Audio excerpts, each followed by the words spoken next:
So మీ అబ్బాయిని launch చేస్తున్నారు. ఎలా ఉంది, ఎలా సాగుతోంది? నవీన్ బేసిక్గా చిన్నప్పుడు చాలా అందంగా ఉండేవాడు. వీడు హీరో అయితే బాగుందని మనసులో ఉండేది. బట్ మా అమ్మ పాలసీ, నా పాలసీ, కృష్ణ గారు, మా అందరి పాలసీ ఏంటంటే పిల్లల్ని మనం ఫోర్స్ చేయదు, వాళ్ళకి ఏదో నచ్చితే చేయాలి. వాడు మంచి ఎడిటర్ అయ్యాడు, సక్సెస్ అయ్యాడు. నువ్వు అదే చేయన్నా. సడన్గా వచ్చాడు. నేను సాయి ధరమ్ తేజ్ మంచి ఫ్రెండ్, వాళ్ళిద్దరు సాయి ధరమ్ తేజ్ వీడు బెస్ట్ ఫ్రెండ్స్. మేము ఇద్దరం హీరోలో వాళ్ళని అనుకుంటున్నాం. ఏంటి హీరో అవడం అంటే అంత ఈజీ అనుకుంటాను అన్న, ఇంతలా ఉండేవాడు.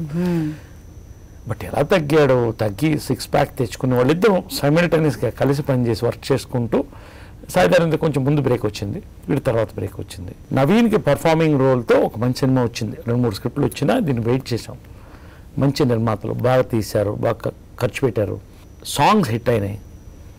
నవీన్ బాగా చేశాడు, నేను చూశాను, చాలా బాగా చేశాడు. నేను పొగడకూడదు కాబట్టి నేను ఎక్కువ చెప్పకూడదు. మా అబ్బాయి అద్భుతంగా చేశాడు, నేను ఎప్పుడు చెప్పాను, ప్రజలకు చెప్పను, వాడికి చెప్పాను. వాడికి నాకు నటుడుగా వాడి మీద డౌట్ లేదు, వాడికి జీన్స్లో ఉంది, నాకు తెలుసు ఆ నమ్మకం, ఆ కాన్ఫిడెన్స్ నాకుంది. మంచి సత్యానంద్ దగ్గర ట్రైన్ అయ్యాడు, మంచి గురువు. సత్యాన్ని చెప్పాడు మంచి నటుడు అండి మీ అబ్బాయి, చలవంత నటుడు అవుతాడని నాకు చెప్పాడు. సో ఆ కాన్ఫిడెన్స్ ఉంది. మంచి ప్రాజెక్ట్ రావాలి. Nandini nursing home. పేదవాడి పక్షాన నిలబడతాం, ప్రజా గొంతుకై నినదిస్తాం. వాయిస్ ఆఫ్ వాయిస్లెస్, తెలుగువారి మనస్సాక్షి, సాక్షి టీవీ. సాక్షి టీవీ ప్రసారాల కోసం మీ స్థానిక కేబుల్ ఆపరేటర్ని వెంటనే సంప్రదించండి.